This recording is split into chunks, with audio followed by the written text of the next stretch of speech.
Out past the stone walls of Glencairn Hollow, where the wind never quite rests, and even the heather seems to lean toward the sea, I found myself face to face with a scene I couldn't explain. A lone falcon, Bran, I'd named him years ago, circled above the cliffs with a kind of silent mourning that made your chest tighten. He'd lost his chicks a week prior, their nest ravaged by an unexpected storm. I was still processing my own losses when I stumbled across Thimble, a trembling kitten barely holding on near a collapsed fence. I didn't know it yet, but neither of them needed rescuing the way I thought they did.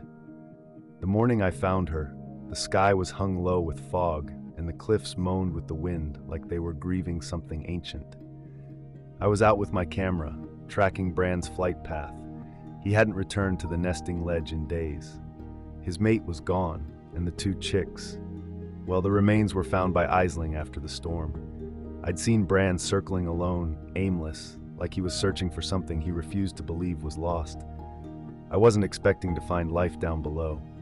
Nestled in a sliver of broken fence beneath a thorny gorse bush was this tiny, soaking scrap of fur, too small to cry out properly, just breathing in desperate, tiny gulps. Her front paw bent wrong, and her eyes looked at me like I was already too late. She didn't run when I reached for her. She didn't even flinch.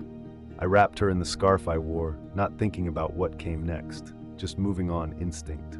I didn't expect Bran to follow me home, not at first. I thought it was coincidence, the way he circled the cottage later that day, perched on the oak by the barn roof like he was watching something, someone. But when I brought the kitten inside and laid her by the fire, he stayed.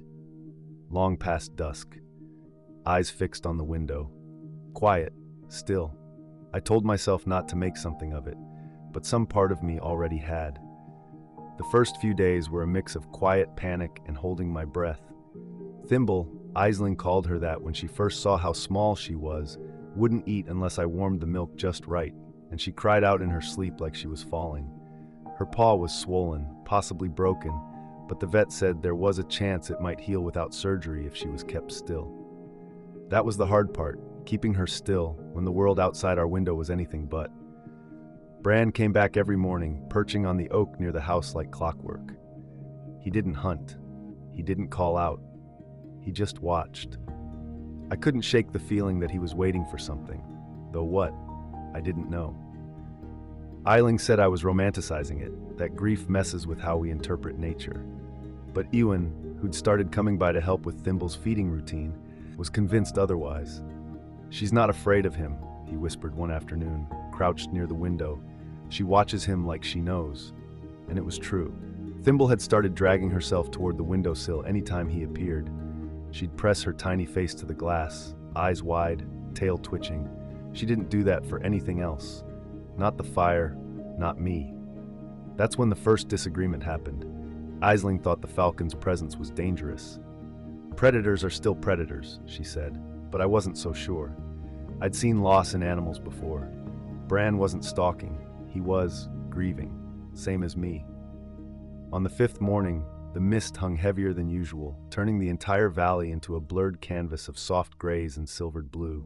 The kind of morning where sound moves slower and every movement feels like it's been swallowed by the stillness. I'd left the back door open, not wide, just enough to feel the weight of the air shifting through the room, telling myself it was for ventilation.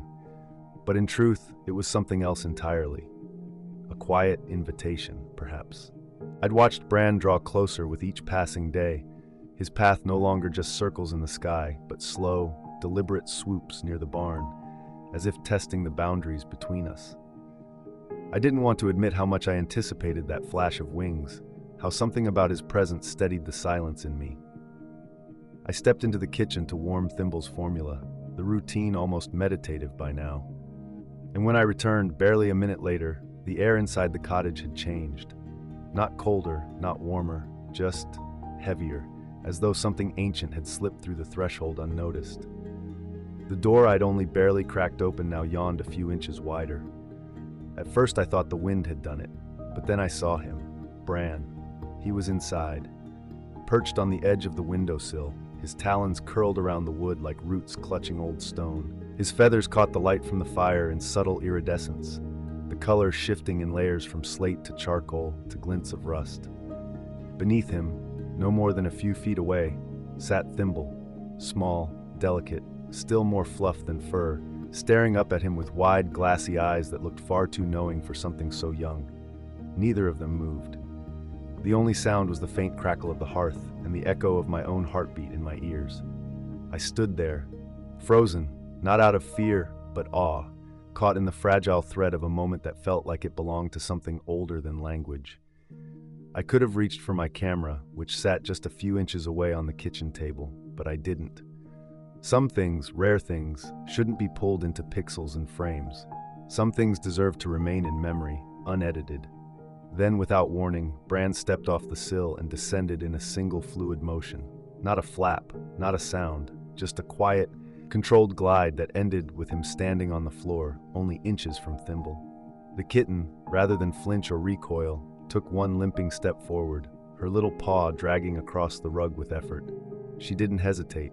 She didn't pause to assess danger. She moved like she knew exactly who he was. And Bran, this bird I'd watched tear rabbits from the grass and cry into the wind with such raw, grieving force, did something I'd never seen a falcon do. He tilted his head, lowered it slowly, and let out a sound so gentle it barely stirred the air. A chirr, soft and rhythmic, what I'd only ever heard falcons use when tending their chicks. Not warning, not alarm, not hunger, just something heartbreakingly tender. A sound made not of instinct, but loss and recognition. I stood there until my legs ached, afraid to move, afraid I might shatter what I was witnessing. The world outside could have burned and I wouldn't have noticed. When they finally broke their gaze, if you could even call it that, Bran turned, gave one slow beat of his wings, and left the way he came, disappearing into the veil of mist beyond the trees. I didn't tell Aisling. Not then. I didn't tell Ewan either. Some part of me feared they'd ruin it with logic, dissect it with words like imprinting or displacement behavior. But I knew what I saw, and deep down, I think I knew what it meant. Not everything lost stays gone. Sometimes, loss calls out, and something equally broken answers. The following days passed like a dream half remembered. Not the warm kind, but the kind you carry with you, uncertain whether it offered comfort or warning. Bran returned each morning, never entering again, but always near, watching from the gnarled oak or the ledge above the barn, his eyes locked on the cottage like a sentinel guarding something sacred. Thimble, for her part, had begun responding to his presence in ways that startled even Aisling. She grew more alert, less withdrawn, her eyes tracking movement beyond the glass, and her tiny body leaning toward the light every time Bran's shadow crossed the window. Aisling was the first to question it out loud. She stood in my kitchen, holding Thimble in her arms as she adjusted the soft splint on her injured paw. Her voice was clipped, practical, but I could hear the worry beneath it.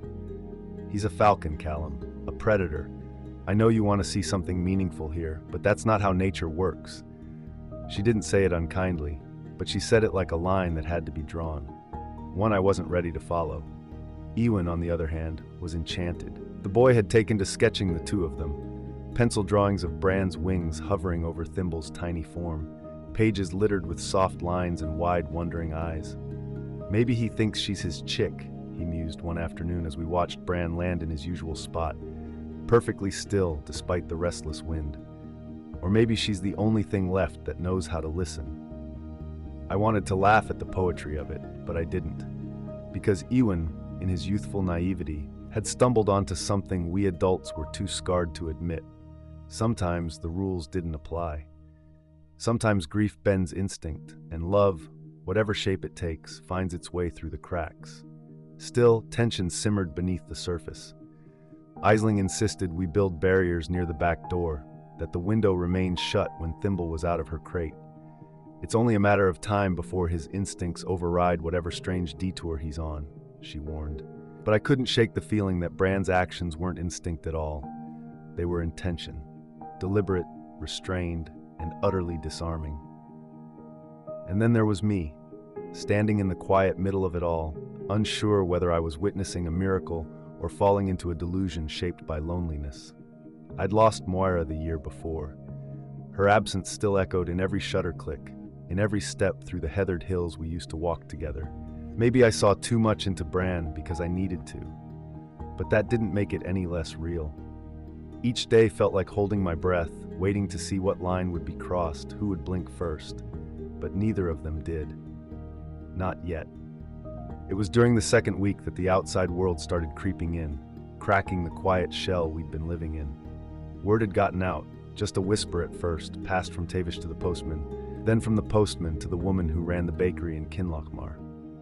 The Falcon man, they called me, not unkindly, but always with that tinge of curious skepticism reserved for anyone living too close to the edge of the wild. Someone must have seen Bran circling the cottage or heard Ewan talking in town. Either way, the story was no longer mine alone. People started showing up. Not crowds, not yet, but enough to feel the shift. Hikers veered off trail, hoping for a glimpse. A retired teacher from Fort William came by with a long lens and questions that didn't stop. One woman asked if she could bless the kitten with crystals, which might have been funny if Thimble hadn't been trembling in my arms at the time. Aisling was furious. "You've got to control this," she hissed after the second visitor knocked on the door, camera in hand. "You're turning something fragile into a spectacle." She wasn't wrong. I'd tried to keep it quiet, but the story had legs now. Grieving Falcon bonds with orphaned kitten was too irresistible for it to stay private. I started pulling the curtains more, keeping the back door locked, only letting Thimble near the window when Bran came at dawn. But still, they kept coming, and with them came questions I didn't want to answer. The weather turned sharp that weekend. Gales swept down from the ridgeline, bending the trees like bowed reeds. That's when I noticed Bran had stopped calling. He still appeared each morning, still perched, still watched, but silent now, as if bracing for something neither of us could see. Meanwhile, Thimble had taken to sleeping curled against the wall beneath the window, her paw still fragile, but her spirit stubborn. Every time Bran vanished into the mist, she'd cry, not with pain, but longing. And then came the call from the sanctuary. A barn owl had been found near the edge of the hollow, wounded and confused, likely displaced by the same storm that took Bran's nest. Aisling wanted me to take it in, to house it temporarily since I had the space. "We're stretched thin," she said, but her eyes told me what she didn't say out loud. Maybe it was time I refocused, moved on from the impossible triangle I was protecting. But I couldn't say yes. I couldn't bring another wild heart into a home already balanced so delicately between grief and hope. I started to wonder if I was becoming something worse than naive. If I was, in my attempt to heal what couldn't be healed, holding them all hostage to it. Bran had no nest to return to. Thimble had no mother to nurse her. And I was trying to stitch together a family out of broken pieces. But what if the very act of trying was the thing tearing it all apart? I'd never meant to become part of their story. I told myself I was only ever meant to witness, to document what was wild, beautiful, and fleeting from a respectful distance. That was what photography had always been for me, a way to stay close without interfering.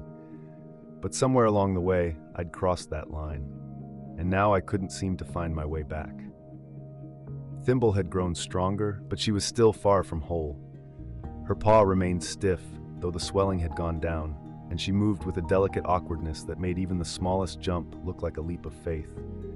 Yet her spirit, it was changing, more alive, more aware, and always looking for Bran. When he was near, her entire body leaned forward, ears tilted, tail twitching in slow, measured arcs, as if trying to communicate with a language only they shared. I started to wonder if I was no longer her guardian, but just a bridge, a necessary thing, but temporary.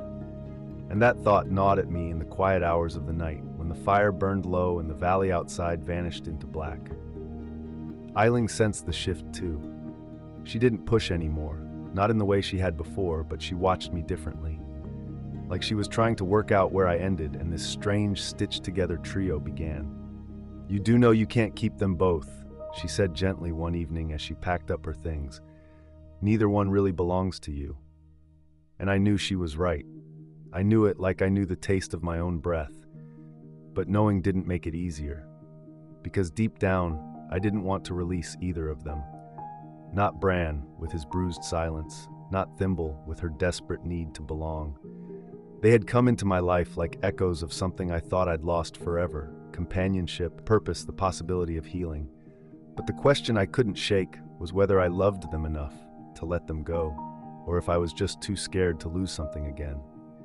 It began with silence, the kind that feels wrong, the kind that doesn't arrive gradually, like dusk, but drops all at once, like a heavy curtain pulled across the day. Bran didn't show up that morning. No sweep of wings above the oak, no still-eyed sentinel waiting by the barn roof. Just an empty sky and a kind of pressure in the air, the way it feels before a storm, even when the clouds don't speak of rain. At first, I thought it was the weather. Maybe he'd gone inland. Maybe the winds had shifted his hunting range. But when a second morning passed with no sign of him, and Thimble wouldn't eat, wouldn't move from her post by the back window, I felt the old ache of fear press into my chest. That helpless kind of fear that had once followed me through hospital corridors and silent funeral homes. The kind you can't argue with, because it doesn't care for reason. It only knows absence. By the third morning, Ewan came by early, his face flushed from the cold, hair wet with dew. "There's a man on the lower trail," he said, breath hitching, "with traps, metal ones, not the usual kind." Something in his voice told me it wasn't gossip. I grabbed my coat before the kettle even finished boiling. We found him half a mile from the ridge, setting snares near the outcropping where Bran had once nested. I recognized the man from the next glen over, a sheep farmer known for his paranoia about predators. "There's been kills," he said flatly when I approached, his hands working with methodical speed. "A fox, maybe a hawk. Something's been lifting the lambs." I told him Bran wasn't a threat, that falcons don't take lambs, but he looked at me the way people look at someone who's gone soft in the head. "You think he knows that?" he said, nodding toward the sky. "A bird's a bird." I didn't sleep that night. I sat on the kitchen floor beside Thimble's crate, my hand resting against the soft rise and fall of her side.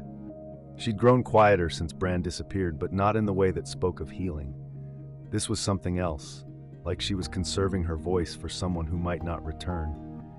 And though I tried to convince myself he'd come back, some part of me had already started mourning. What none of us expected, what I wasn't prepared for, was that the next morning, Thimble was gone. The window had been left cracked, only an inch, barely enough for a breeze. The crate's latch was still closed, but the side panel, the one Ewan had repaired last week, had loosened. A paw print on the sill, a faint scuff along the cabinet, no blood, no feathers, just absence. I tore across the fields without thinking. Boots soaked through, voice shredded from calling her name until the wind swallowed it. I climbed the ridge where Bran used to sit, eyes scanning the tree line, the valley, the high cliffs beyond the sheep pens. Nothing. Just that damn silence again. Louder now, crueler. For the first time since this strange story began, I felt everything unravel. And worst of all, I didn't know if I'd lost one of them, or both. The morning after Thimble vanished, the valley felt like it had turned its back on me. The mist, once soft and familiar, clung to the trees like ash, heavy and unmoving. Even the birdsong that usually stitched the silence back together after a long night had gone still. It was the kind of silence that didn't just linger, it accused. I searched from first light until the sky bled into dusk, checking every dry ditch, every fallen log, every burrow where a frightened kitten might have curled in desperation. Ewan walked with me until his legs gave out, and even Aisling left her practice early, her usual calm replaced by that brittle, clipped quiet she wore when emotion threatened to surface. No sign, no paw prints, no tuft of fur. The cottage, once so full of movement and tiny, insistent life, felt too clean now, sterile, almost. I left the window cracked anyway, just in case.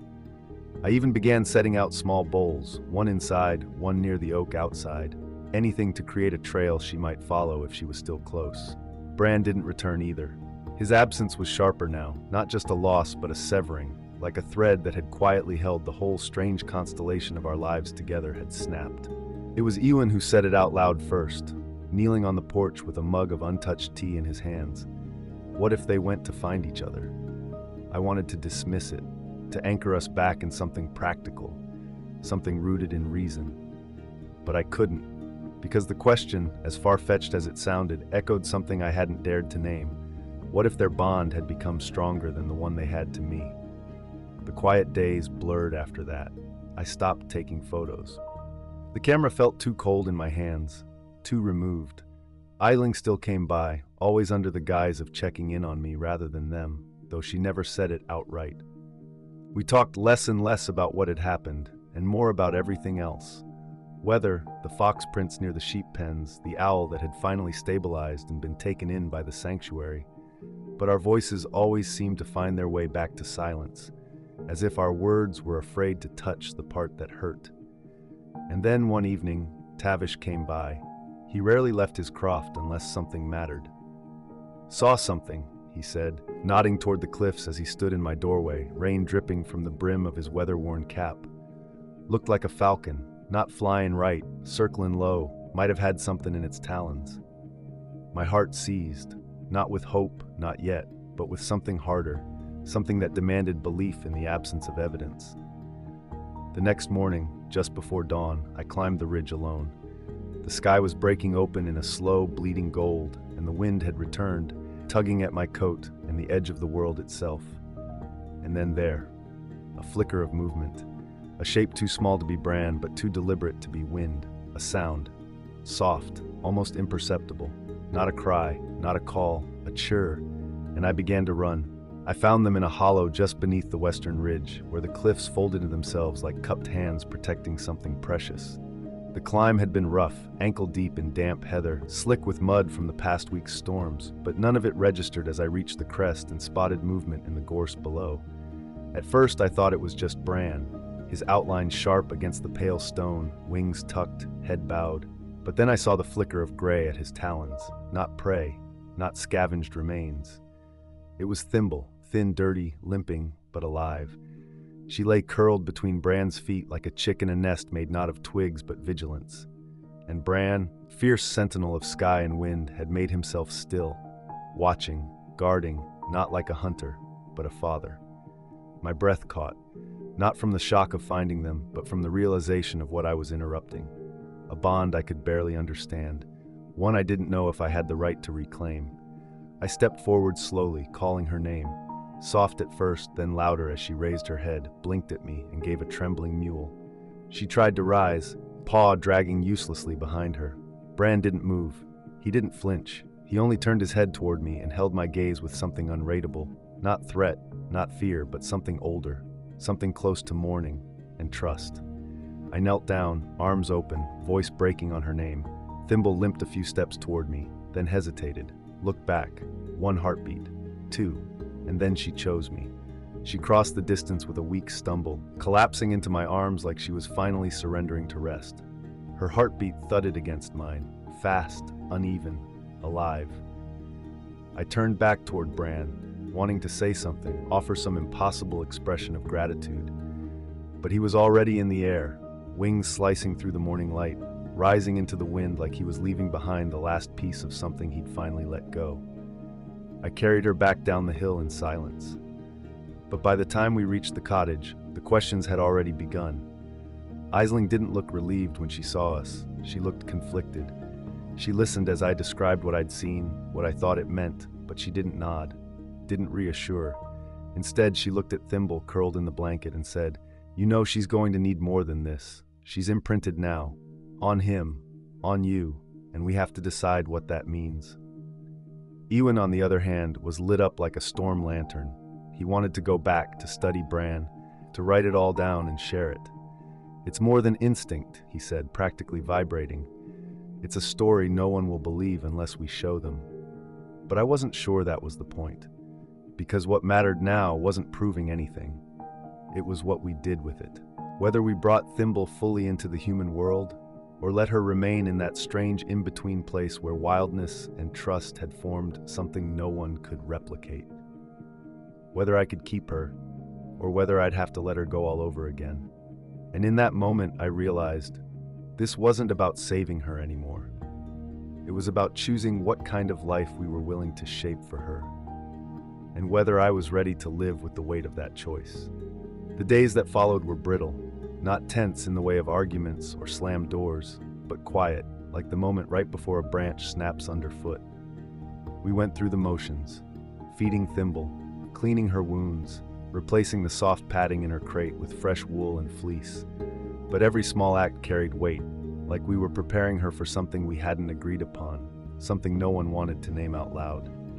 Aisling came by daily now, always professional, always calm, but there was something guarded in her posture, like she'd drawn her own lines and was watching to see if I'd cross them. "She's healing," she said, hands gentle but firm as she checked Thimble's paw. "But she's not the same, and I don't think she ever will be." There was no judgment in her tone, just truth.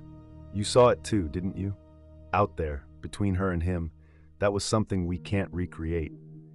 I knew what she was asking without asking.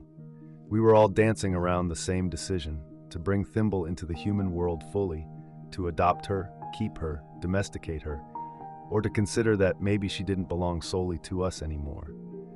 Maybe part of her still listened for wings in the sky. Ewan was restless. He didn't understand the hesitation. "Why wouldn't we keep her?" he asked, pacing the porch. "She's safe here. You love her. She chose you. Why are we even debating this?" His certainty burned bright. But it was the certainty of someone who hadn't yet been asked to let go of something he loved. And I envied that clarity. But I also feared what it would cost him when he inevitably had to face it. Even Tavish, who rarely offered anything beyond a shrug and a muttered "humph," surprised me. He dropped by one evening with a bag of dried peat for the fire, set it down without a word, then said, almost to the air, "Some animals, they don't stay tamed. Doesn't mean they don't come back." And then he left. No explanation, no elaboration, just that. But it was enough to tip something loose in me. That night, I sat by the hearth with Thimble curled in my lap, her breath shallow and even. I watched the flames dance, flicker, lean into the stillness. Outside, the wind stirred through the trees in long, low sighs. I imagined Bran out there somewhere, perched on a silent ledge, scanning the dark with those sharp, unreadable eyes. I whispered, "What would you want?" to the sleeping kitten, not expecting an answer, but needing to say it. "Would you stay here, where it's safe, or go back to something no one else understands?" There was no answer, but there was weight in the question, and it pressed down harder than anything I'd carried before, because whatever I chose, there would be loss. And the only thing more terrifying than letting go was making her choose for me. It came to a head the following afternoon, though in truth it had been building since the moment I first saw Bran dip his head toward Thimble, that soft, churring echo still living somewhere just behind my ribs. The cottage was quiet, unusually so. Ewan hadn't come by. Aisling was late.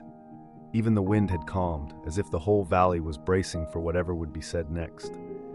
I'd spent the morning with Thimble lying across my forearm, her body lighter than it had any right to be, watching her eyes follow the light along the floorboards as the sun crept across the room.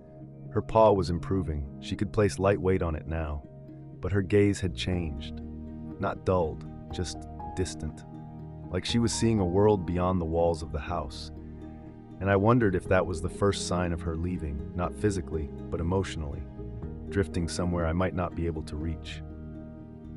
When Aisling arrived, she stood by the threshold for a long time before speaking. "I got a call," she said. "The rescue center in Glenfinnan has room for her. They've worked with semi-wild cases, mixed imprinting, fractured rearing. They can help assess where she stands, if she's meant for domestic placement or release." The words hit me like a gust of cold air, not because they were cruel, but because they were final. That tone in her voice, gentle, steady, measured, meant the decision was here. No more waiting. No more pretending we were just taking things day by day. It was time to choose. Bring Thimble fully into our world, or offer her back to a life that might never accept her, but might still be hers. I stared at the fire, the crackling of pine sap the only sound between us. My mouth was dry. My hands didn't feel like my own. "If I give her to them," I began, but I couldn't finish the thought. Couldn't say the words, "What if she thinks I abandoned her?" But Aisling somehow knew. "She won't," she said. "She'll remember, the way animals do, not in timelines or sentences, but in feeling." Still, that didn't make it easier. That evening, Ewan returned, wide-eyed and breathless. "I saw him," he said. "Bran, near the ridge again, perched, watching." His voice caught. "He's waiting." We all stood in the silence that followed. The air in the cottage changed, not heavier, not colder, but charged, as if something greater had stepped into the room with us, not a presence, but a reckoning. I looked down at Thimble, who was staring toward the open window, tail flicking slowly, ears tilted. She wasn't anxious. She wasn't afraid. She was ready. And that was when I realized something no one had said out loud, something we'd all been circling without the courage to land on it. She already knew the decision. We were the ones catching up. I woke before dawn the next day, the sky still heavy with the hush of night, that thick, slate-colored calm that comes just before the world remembers it's alive. I didn't light the fire, didn't make tea. I just sat by the window, Thimble curled in a loose ball on the blanket beside me, her chest rising in tiny, steady waves. I could feel the decision sitting in the room like a fourth presence. It didn't announce itself. It just waited, the way old truths do, patient, quiet, impossible to ignore. I wrapped her gently in the scarf I'd first found her in, the threads still frayed from those early days when I wasn't sure she'd make it through the night. She didn't fight, didn't cry, just looked up at me once, eyes calm, and placed her head against my chest. The path to the ridge felt longer than I remembered, though my boots knew the way well enough. The grass was damp, the heather brushing against my legs, as if to remind me I wasn't walking alone. When we crested the final rise, I stopped. Bran was there. Not in flight this time, but standing, tall, composed, on the old stone ledge where his nest had once been. His eyes locked with mine, and for a long breath, neither of us moved. The wind stirred, lifting the edge of my scarf, tugging at Thimble's fur like fingers urging her forward. I knelt down, unwrapped her slowly. She didn't bolt. She took her time, sniffed the air, turned to look at me, her small face unreadable. And then she walked. Not with the wobble of an injured stray, but with purpose, straight toward Bran. He lowered his head just slightly. That same soft sound, chirr, echoed through the rocks, delicate and strange.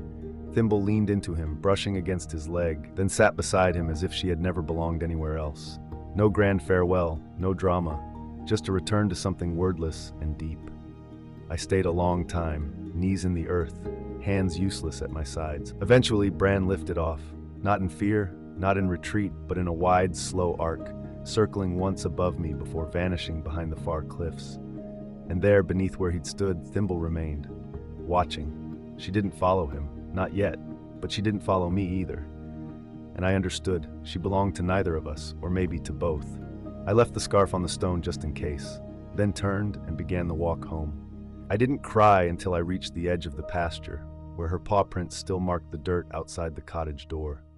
Weeks have passed now. The valley has begun to bloom again, heather thick on the hillsides, the air shifting from damp chill to something almost warm. Spring doesn't arrive here all at once. It seeps in slowly, like forgiveness, and in that quiet turning of seasons, I've found a rhythm again. Not the same one I had before Thimble or Bran. Something older, simpler, something that no longer insists on closure. No one has seen Bran since that day. The locals still talk. Some say he's moved on, others claim they've spotted him hunting by the western ridges. I don't correct them, I just nod, smile when appropriate, and keep my silence. Some stories are better left unshared, some are too sacred for second-hand retellings. Thimble hasn't returned either, but every so often, I find small signs, a tiny depression in the grass near the stone ledge, the remains of a vole laid neatly outside the barn, a feather caught in the window frame that doesn't belong to any local bird. I don't need more than that. I've come to understand that some connections live beyond visibility. That love, in its rarest form, doesn't always come home. It just leaves you better than it found you. Eiling still checks in, less often now, but softer when she does. Ewan talks about writing a paper on the whole thing, though I hope he never does. It was never about proving anything. It was about witnessing what happens when the boundaries between grief and instinct, wildness and tenderness are blurred just enough for something extraordinary to step through. I think of Moira more often these days, not in that hollowed-out way, but with warmth, with presence. As if something about watching Thimble and Bran find each other helped me stop trying to fix the past and start learning how to carry it. I haven't taken a photograph since, but I've started sketching again. Small things, quiet scenes, a flicker of wings, a kitten at rest, a cliff at dawn. I don't know if I'll ever see them again. I don't know if I should. But every morning I leave the window open, just in case. If this story stirred something in you, if you've ever loved something wild or had to let go of something you weren't ready to lose, you're not alone. Sometimes the bonds we form aren't meant to last forever, but that doesn't make them any less real. If you'd like to hear more stories like this, of resilience, of quiet wonder, of the impossible connections that change us, subscribe to the channel, hit that notification bell, and leave a comment below. We'd love to hear your rescue story, or maybe the one that rescued you. Until next time, leave the window open, just in case.